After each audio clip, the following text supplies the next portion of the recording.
Once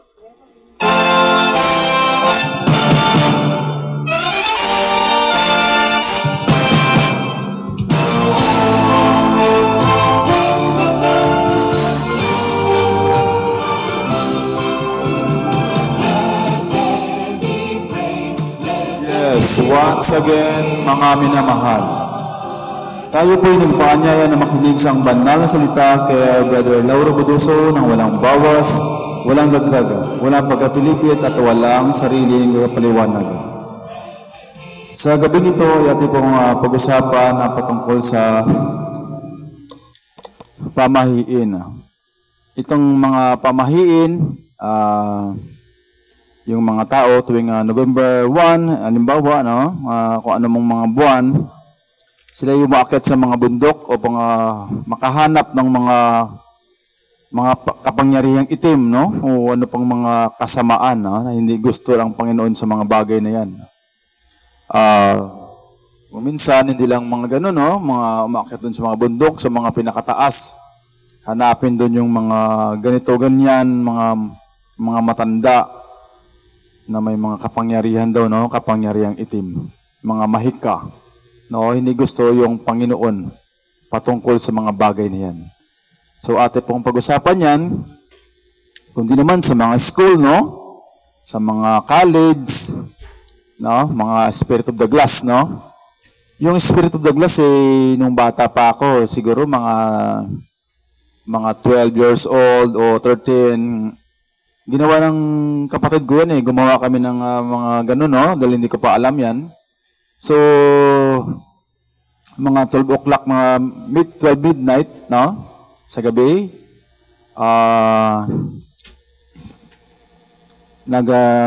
Kasi siya college siya no? Na dahil yun may alam na siya, gumawa kami ng bond paper, may mga pabilog, may mga may mga litra-litra, no? Tapos sabi niya, punta sa baba, ganun, no? Nalangin din daw. Tapos, yan, may mga litra, yung kartolina, mga ganun ba, no? Mga kademonyuhan talaga yun, no? Nakakatakot yan. Kasi papasukan ka ng masamang espiritu yan. Hindi talaga gusto ng Panginoon ng mga bagay na yan, mga karumal-dumal, no? Mamaya, no? Mabasahin natin ng mabasahin yan. So, yung Spirit of the Glass, hanggang na ipatong yung kamay, sabi niya, Spirit of the Glass, are you in, no? Lumalakad nga yung baso, no? Na nasa itaas ng lamisa, na nandun yung kartolina, no? Na may mga litra. Sabi niya, yes. Anong pangalan mo? Yan yung ganun. May natakot ako. Sabi ko, hindi naman talaga namin, nagjujuk-juk pa ako nung nakita ko na hindi naman talaga nakapatong yung baso doon. Nakaganon lang ako, tsaka siya. Tignan ko. Kaya ginanon ko ng bigla, tsaka nagtakbuhan na kami. Sabi ko, bata pa ako no? Kaya nakakatakot yan. Hindi talaga maganda yun, no? At saka yung Spirit of the Ballpen, no? Nung grade 6 ako. No? Marami yan sa news. No? Pinasukan sila ng masamang espiritu. Kasi sabi doon ng 6 na ballpen, ganun no? Are you in? Are you out?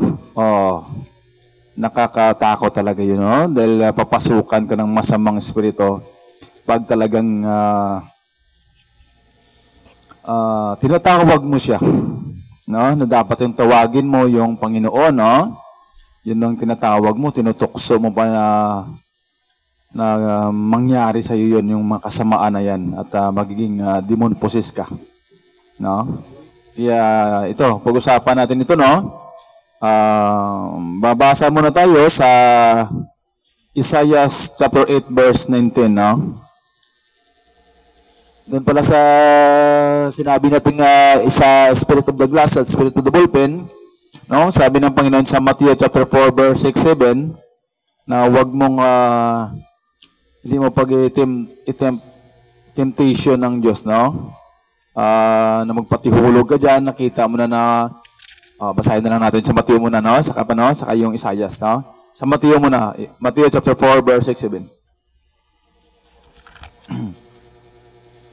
Huwag mo naman alam mo na mapasama ka dyan, na mahulog ka dyan, dyan ka pa, no? Kaya, Matthew chapter 4, verse 6:7. At sa kanya'y sinabi, kung ikaw ang anak ng Diyos, ay magpatihulog ka, sapagkat nasusulat, siya ay magbibilin sa kanyang mga anghel tungkol sa iyo, at alalayan ka ng kanilang mga kamay, baka matisod ka ng iyong paa sa isang bato. Sinabi sa kanya ni Jesus, nasusulat din naman, huwag mong tutoksuhin ang Panginoon mong Diyos. Yan, nakita mo nang mahulog ka dyan. No? Nakita mo nang papasukan ka ng mga masamang espiritu, no? Iyo pang ipagpatuloy yung mga spirit of the glass na yan, no? Spirit of the ballpen. O kaya makinig ka sa radyo ng mga nakakatakot. O kaya manood ka ng mga palabas na nakakatakot. Na iyo lamang binibigyan ng sarili mo ng espiritu ng katakutan. Hindi gusto ng Panginoon ng gano'n, no? Na duwag ka, matatakotin ka sa mga madilim. Dahil, ano ba tawag doon sa Tagalog? Talagang tinutukso mo yung sarili mo na matakot ka sa dilim dahil may mga masamang espiritu dyan, no? No, yung mga pamahiin. Katulad ng kakilala ko, dahil nagtapon siya ng dahon ng saging, sabi niya. At saka sumakit yung dito niya, sabi daw ng manghilot. Dahil ng masamang espiritu yan, no? Hindi mo nakita. Mga ganun ba? No? Kaya, hindi ganun, no? Dahil talagang paano yung mga ugat ng balikat mo. Ganun lang yun, no? Kaya, mabasa na tayo sa Isaiah chapter 8, verse 19, no? Sa pamahiin na sinasabi. Isaiah chapter 8 verse 19. At pagka kanilang sasabihin sa inyo, hanapin ninyo silang nakikipagsanggunian sa masamang espiritu at mga manghuhula na nagsisihuni at nagsisibulong. Hindi ba marapat na sanggunian ng bayan ang kanilang Diyos? Dahil baga sa mga buhay ay sasangguni sila sa mga patay. Yan ang sabi rito. Hindi gusto ang Panginoon ng masamang espiritu, no? Dahil minsan pag pumunta ka doon sa mga albularyo, no? Nagbubulong-bulong pa sa mga tinga mo, no? No? Itong sabi rito, at kanilang sasabihin sa inyo, hanapin ninyo silang nakikipagsangunian sa masamang espiritu at mga manghuhula. Yan, hindi gusto ng Panginoon nun, no? Mga manghuhula na nagsisihuni. Yan, humuhuni-huni pa, no? At nagsisibulong-bulong. Mga ganun-ganun ba, no? Mga albularyo o kaya mga mangkukulam, no? Isa lang naman sila niyan, eh. Yun ang tinatawag na witchcraft, witch doctor, no? Yun ang mga aswang. Wala naman aswang na kumakain ng tao, eh. Yung kumakain ng tao, cannibal yun, no? Cannibalism, no? Ang tinatawag na aswang, yung mga albularyo at saka mangkukulam. Sa English, witchcraft, ang mangkukulam yun. Witch doctor. Yan, pag napanood ko sa TV, eh, may dati mangkukulam ako. Yo, sabi, no? Quote and unquote. Ngayon, albularyo na ako. Sabi naman ng isa, dati akong albularyo, ngayon, mangkukulam na ako. Isa na naman sila, eh. Hindi gusto ang Panginoon sa kanila. No? Kaya dati, okay yun, no? Okay sila. Dahil wala pang mga CT scan. Sabihin nila, kinagat ng aswang yung atay mo. May kunting sa giliran, no? Wala na. Kinagat. Hindi sila makapag-ganon-ganon. Kasi pag sumasakit yung tiyan ko, sabi niyang ganon, pupunta ka ng CT scan. Wala naman, eh. May mga CT scan, may titignan nyo, no? Sa pag nabuntis ka ba, ay yung tiyan mo.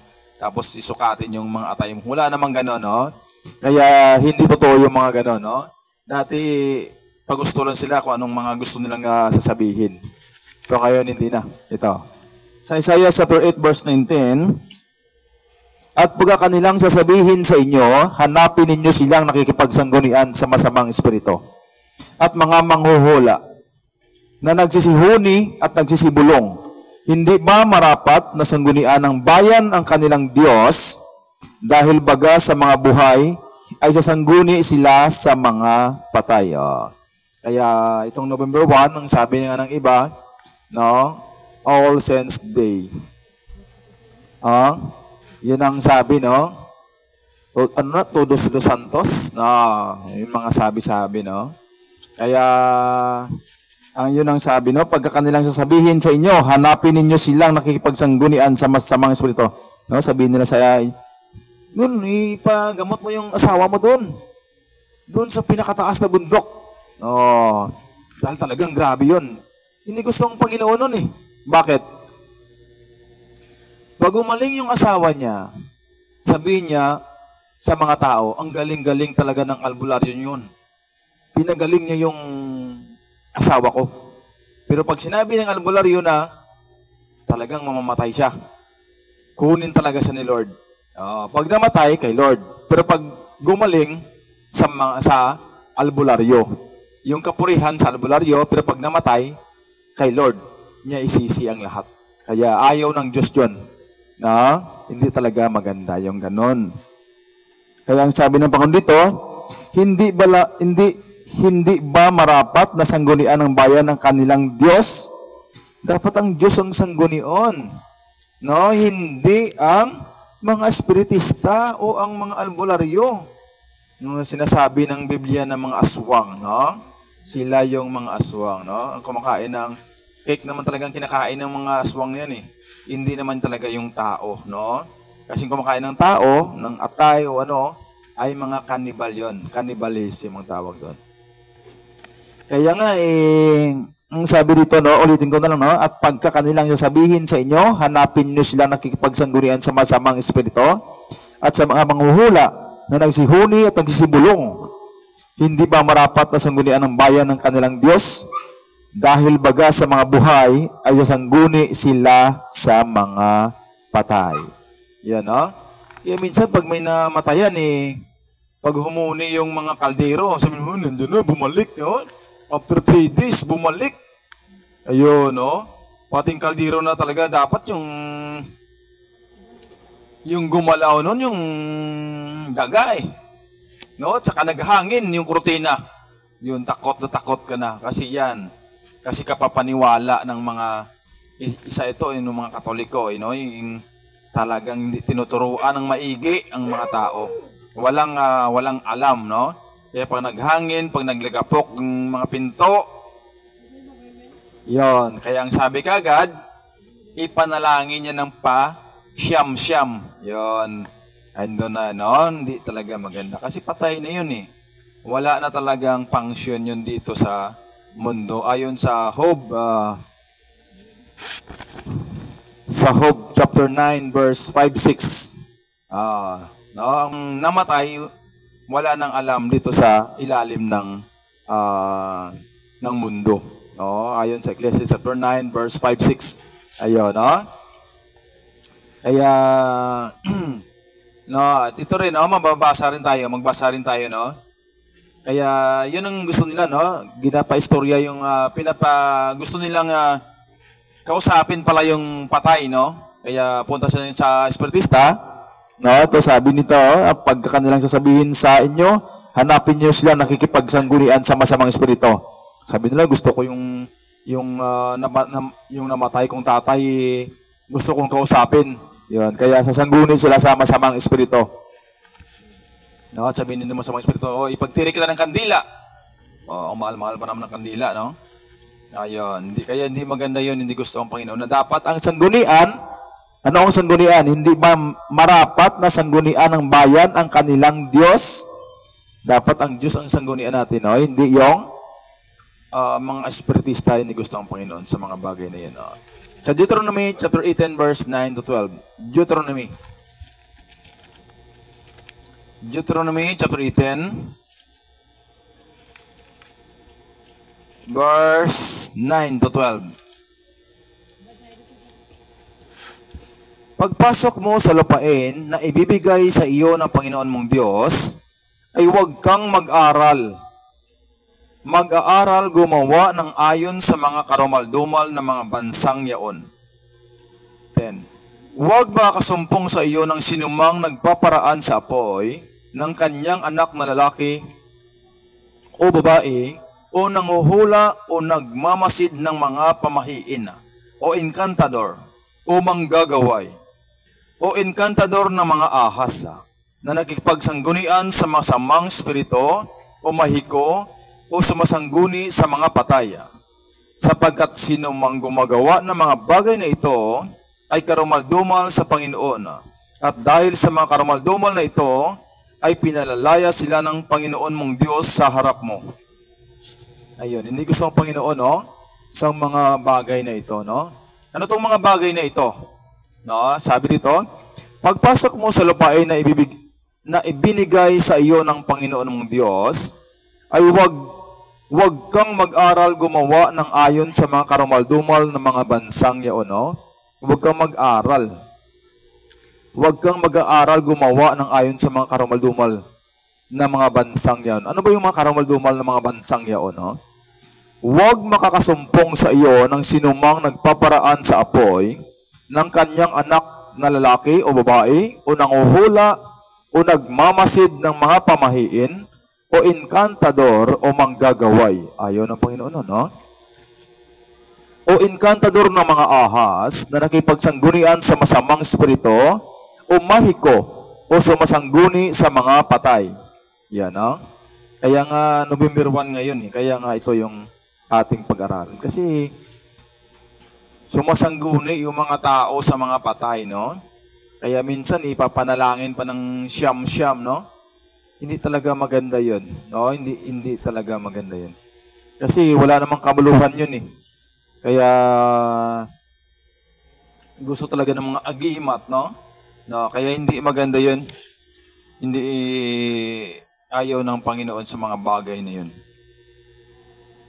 No, kaya yung sabi dito, no, sapagkat sino mang gumagawa ng mga bagay na ito ay karumaldumal sa Panginoon. At dahil sa mga karumaldumal na ito ay pinalalaya sila ng Panginoon mong Diyos sa harap mo. Sa Isaiah chapter 2, sa Isaiah chapter 2 verse 6 to 9. Sapagkat iyong binayaan ng iyong bayan, basahin pala natin sa English to, no? Muna, no? Sa Deuteronomy chapter 18. Sa Deuteronomy chapter 18,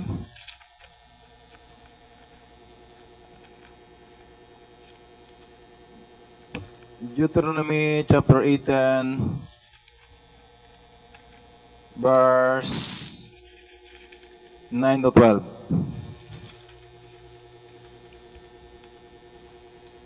When thou art come into the land which the Lord thy God giveth thee, thou shalt not learn to do after the abominations of those nations.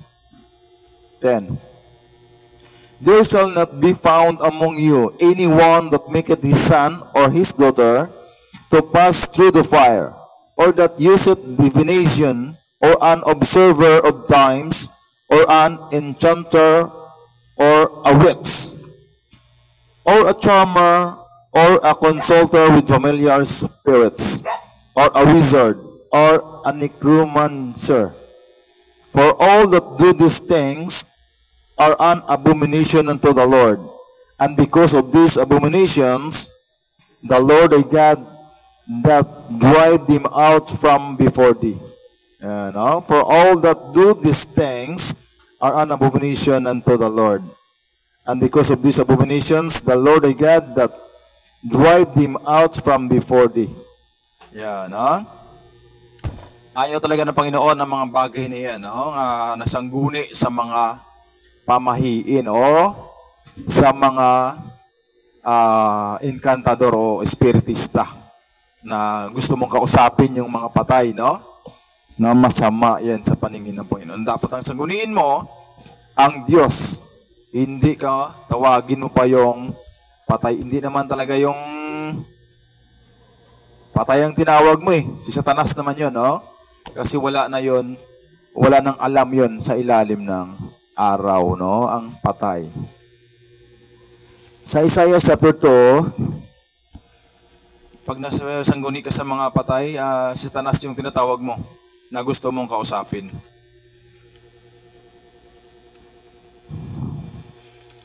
Isaiah chapter 2, verse 6 to 9. Sapagkat iyong binayaan ang iyong bayan na sangbahayan ni Jacob, sapagkat sila'y puspos na mga kaugaliang mula sa silanganan, at mga enkantador gaya ng mga Filisteo, at sila'y nakakikipagkamay sa mga anak ng mga taga-ibang lupa. Ang kanilang lupain naman ay puno ng pilak at ginto ni walang wakas ang kanilang mga kayamanan. Ang kanila namang lupain ay puno ng mga kabayo ni walang katapusang bilang ang kanilang mga karo. Ang kanila namang lupain ay puno ng mga Diyos-Diyosan. Kanilang sinasamba ang gawa ng kanilang sariling mga kamay na ginawa ng kanilang sariling mga daliri. At ang taong hamak ay yumuyuko at ang mataas na tao ay nabababa. Yan, Sa 8 at sa 9, sabi nito, ang kanila namang lupain ay puno ng mga Diyos-Diyosan. Kanilang sinasamba ang gawa ng kanilang sariling mga kamay. Yan, gumagawa sila ng ribulto, Sinasamba nila ang mga gawa ng kanilang sariling mga kamay na ginawa ng kanilang sariling mga daliri. At ang taong hamak ay yumuyuko at ang mataas na tao ay nabababa. Kung minsan makita mo sa mga posisyon, mga matatalinong tao, nakayukod pa o nabababa pa doon sa mga ribulto na ginawa ng walang pinag-aralan na tao. Yung gumagawa naman yan minsan mga walang pinag-aralan, kasi inookit-okit nila yan . Ang sabi dito, ang taong hamak ay yumuyuko at ang mataas na tao ay nabababa. Yan, pag napananood mo yun, kahit sino noon nga, nakikita ko yan din . Si Kabayan Noli de Castro, na napakatalinong tao, naghahalik-halik pa doon sa ribulto na pinoprosesyon. Minsan naiipit yung mga tao sa gulong, nag-aagawa ng lubid na gustong lumapit doon sa ribultong itim na ginawa ng tao, Naiipit sila at saka sina-stampede sila, maraming namamatay. Hindi talaga maganda yung mga bagay na yun, Hindi talaga maganda yun kasi mga gawa lang ng kamay. Yung sabi dito, ulitin ko, ang kanila namang lupain ay puno ng mga Diyos-Diyosan. Kanilang sinasamba ang gawa ng kanilang sariling mga kamay na ginawa ng kanilang sariling mga daliri. At ang taong hamak ay yumuyuko, at ang mataas na tao ay nabababa. Ayun. Kaya hindi gusto ng Panginoon ng mga ribulto din. Sa Isaiah 47,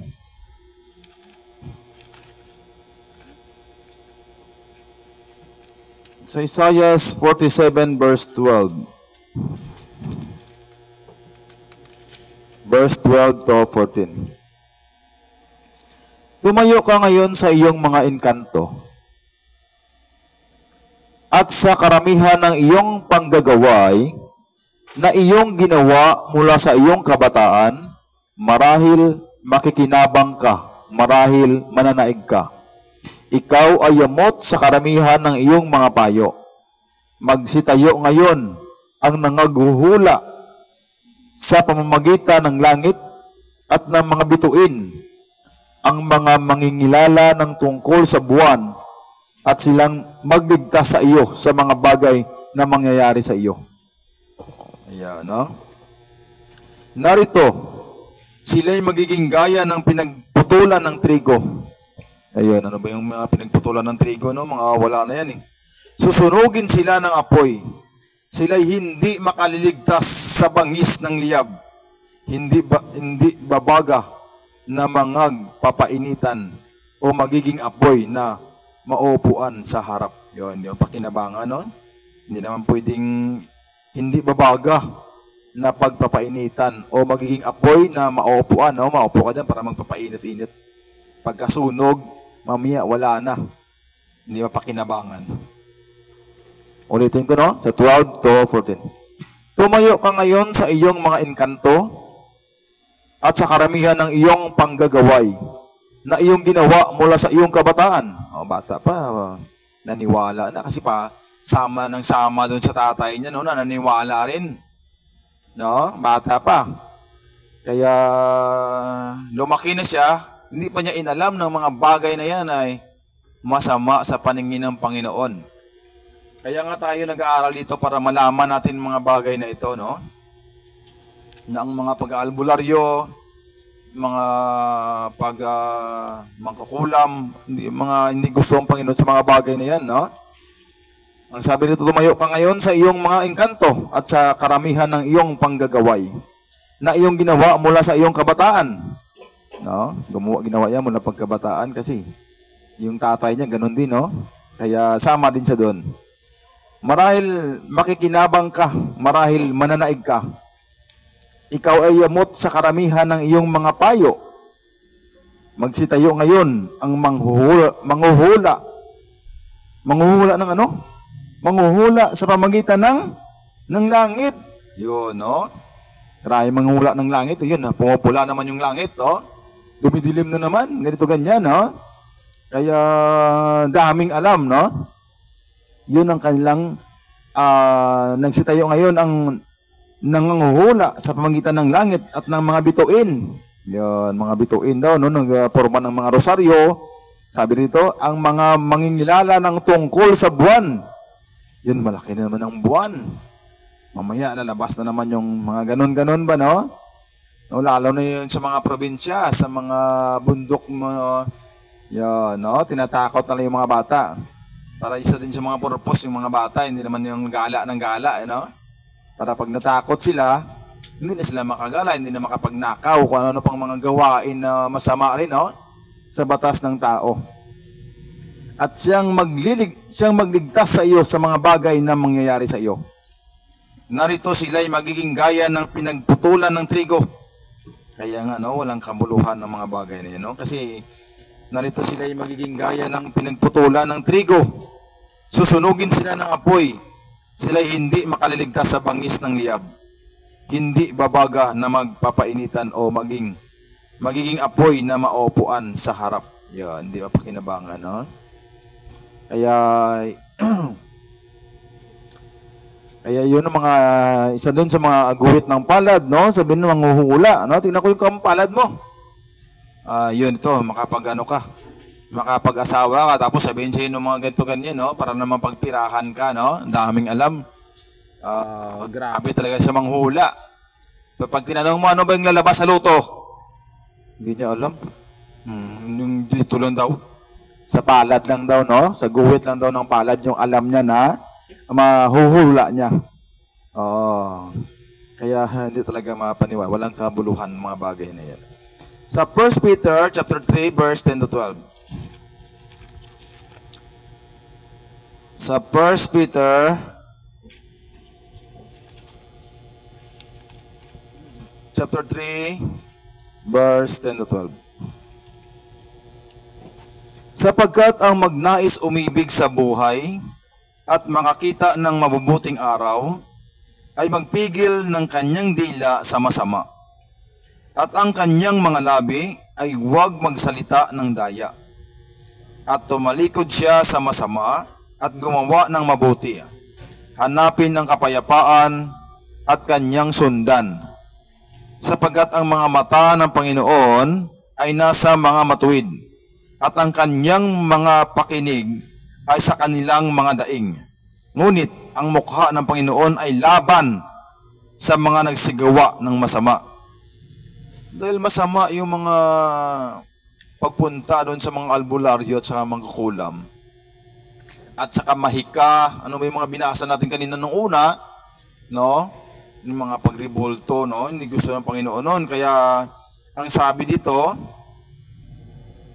no? Ang sabi sa huli ditong binasa natin, ngunit ang mukha ng Panginoon ay laban sa mga nagsigawa ng masama. Masama yun, no? Mga pamahiin na yun, no? Mga lahat ng mga bagay na pinagbasa natin, no? Kababasa lang natin, no? Ulitin ko, bakit ayaw ng Panginoon sa mga bagay na yun, no? Sa 1 Peter 3:10.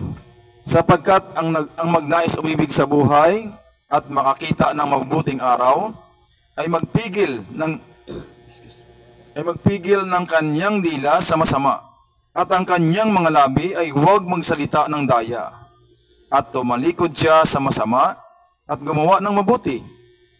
Hanapin ng kapayapaan at kanyang sundan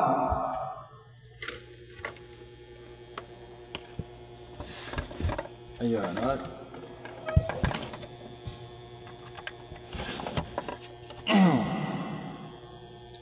hello. Basahin ko ulit sa 1 Peter chapter 3 verse 10.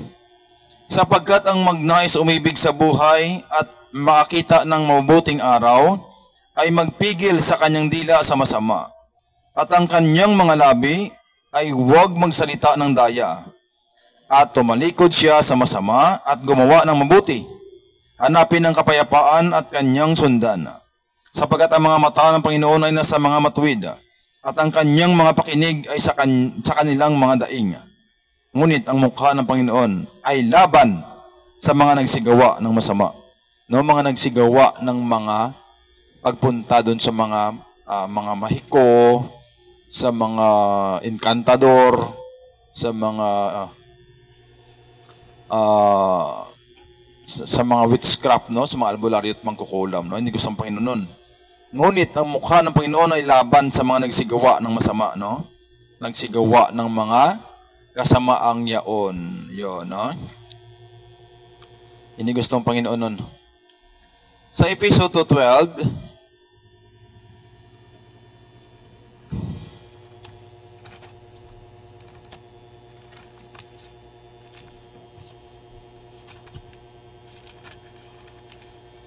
sa Episode 12,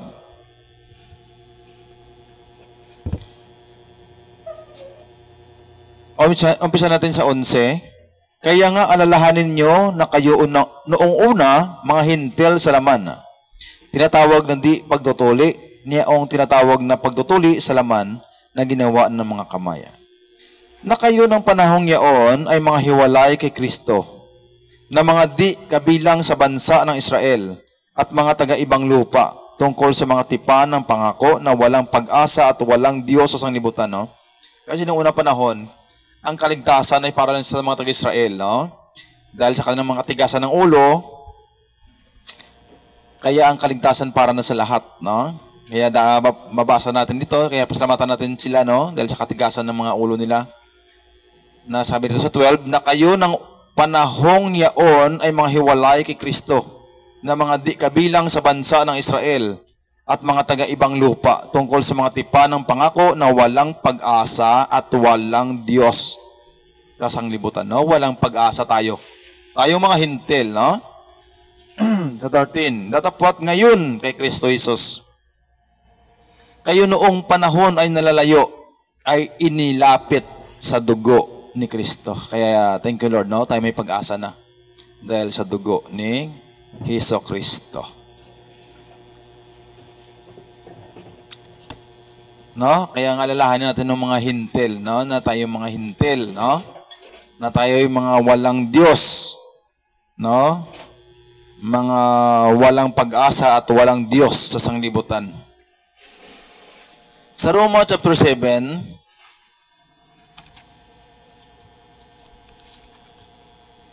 Roma chapter 7 verse 2.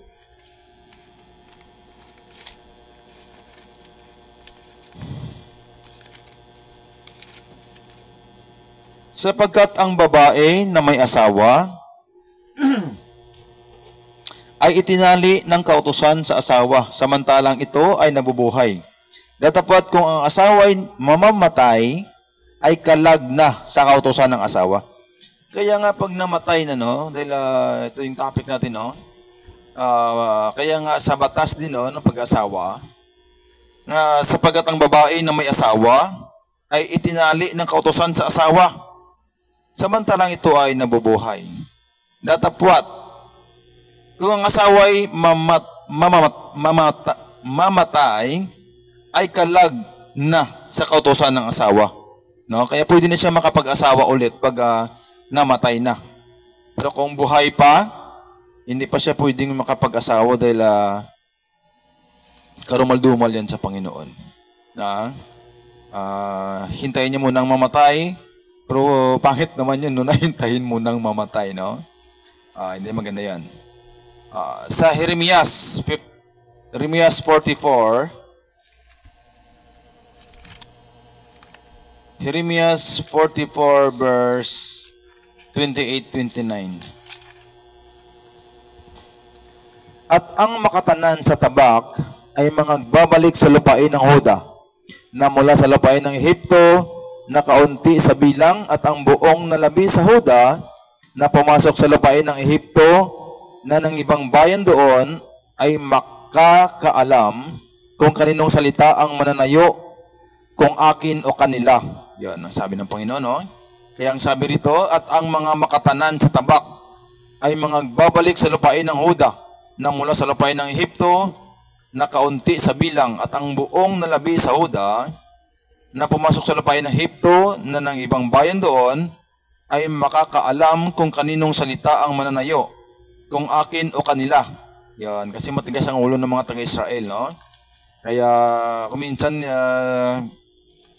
binibigay sila doon sa mga kalaban nila, o kaya binibigyan sila ng Panginoon ng salot, no? Kaya kasi gusto ng Panginoon, no, sabi rito,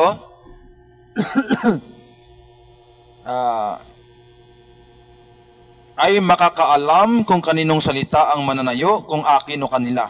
29. At ito ang magiging tanda sa inyo, sabi ng Panginoon, na aking parurusahan kayo sa dakong ito, upang inyong makilala ng aking salita ang tunay na tatayo laban sa inyo sa ikasasama. Yan. Kasi ayaw nyo ng pagpapala no? Ayaw makinig sa Panginoon. Ayaw makinig sa payo ng Panginoon na huwag makipagsanggunian sa mga patay, huwag makipagsanggunian sa mga espiritista, mahiko. Yan, no? Sa mga albularyo at mga mangkukulam. Kaya ang sabi ng Panginoon sa 29, at ito ang magiging tanda sa inyo, sabi ng Panginoon, na aking parurusahan kayo sa dakong ito, upang inyong makilala na ang aking salita ay tunay na tatayo laban sa inyo sa ikasasama. Ayan. No? Talagang ang salita ng Panginoon ang siyang tunay na tatayo, no? Laban sa inyo sa ikasasama. Ayun. Sa 1 Peter chapter 1 verse 17. 1 Peter chapter 1 verse 17. At kung inyong tinatawagan na Ama, siyang walang tinatanging tao na humahatol ayon sa gawa ng bawat isa, ay gugulin ninyo sa takot ang panahon ng inyong pangingibang bayan. Kaya ang sabi rito, walang tinatanging tao na humahatol ayon sa gawa. Yung minsan ay iba naman naniwala na hindi na sa gawa, no? Hindi na kinahatulan sa gawa. Sa panampalataya lang. No? Hindi na sa gawa. Pero ang sabi rito, pero marami kang mabasa na ganito, ano? Pero ang sabi rito, at kung inyong tinatawagan na Ama, siyang walang tinatanging tao na humahatol ayon sa ano? Ayon sa gawa ng bawat isa, ay gugulin ninyo sa takot ang panahon ng inyong pangingibang bayan. Yan, no? Diyan ka hatulan ayon sa gawa ng bawat isa, no? Walang exempted, no?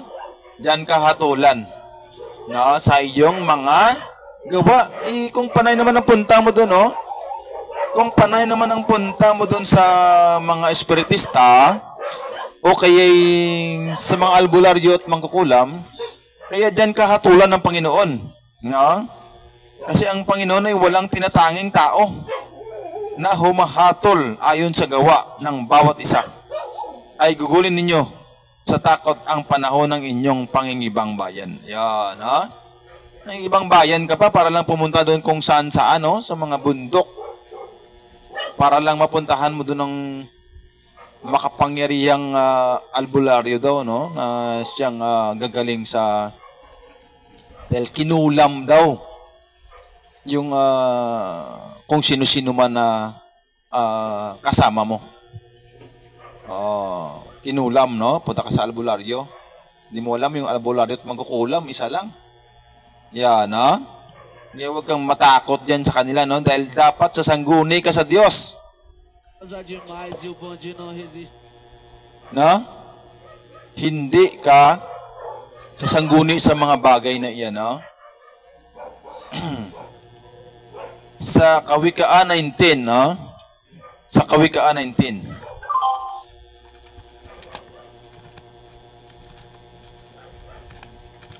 Kawikaan 19 verse 21. May maraming katha sa puso ng tao, ngunit ang payo ng Panginoon ay siyang tatayo. Yan, no? Dapat talaga, no? Kasi yung sa puso mo na siya talaga makagaling, no? Hindi naman doktor makagaling. Yun ang iniisip mo, eh. No? Kasi maraming payo, no? Maraming katha sa puso ng tao. Kaya iniisip mo kahit na naoperahan ka na, hindi ka rin maniwala.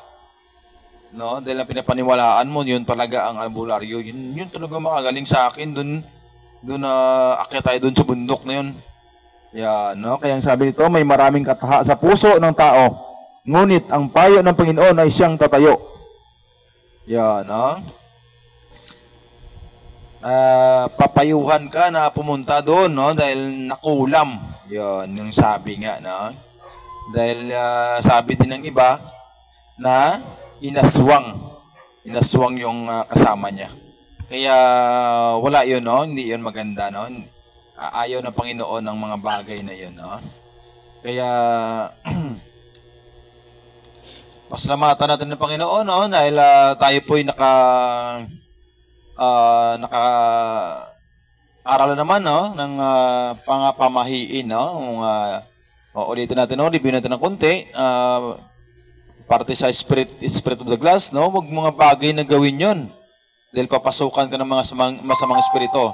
No? Spirit of the ballpen. Dahil huwag mong tuksuin. Huwag mong tuksuhin ang Panginoon. No? No? Kaya ayaw ng Panginoon ng mga agimat na yan, no? Ng mga librita. Kung ano pang mga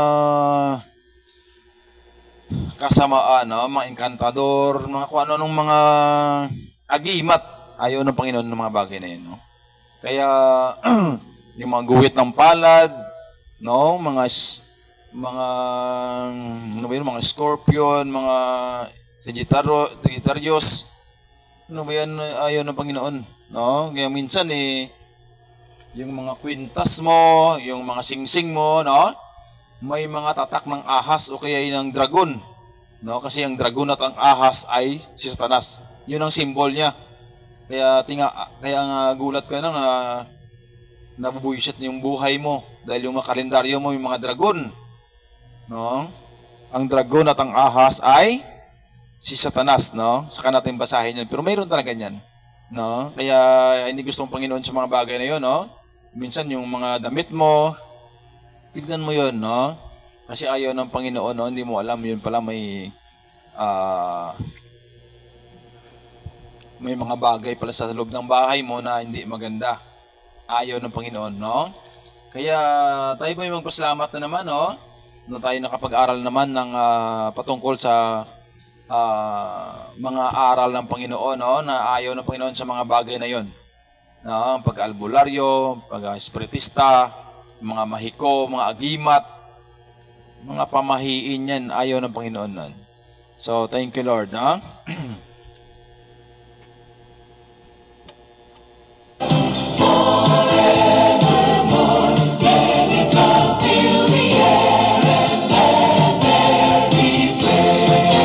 Praise God, no? Thank you, Lord, no?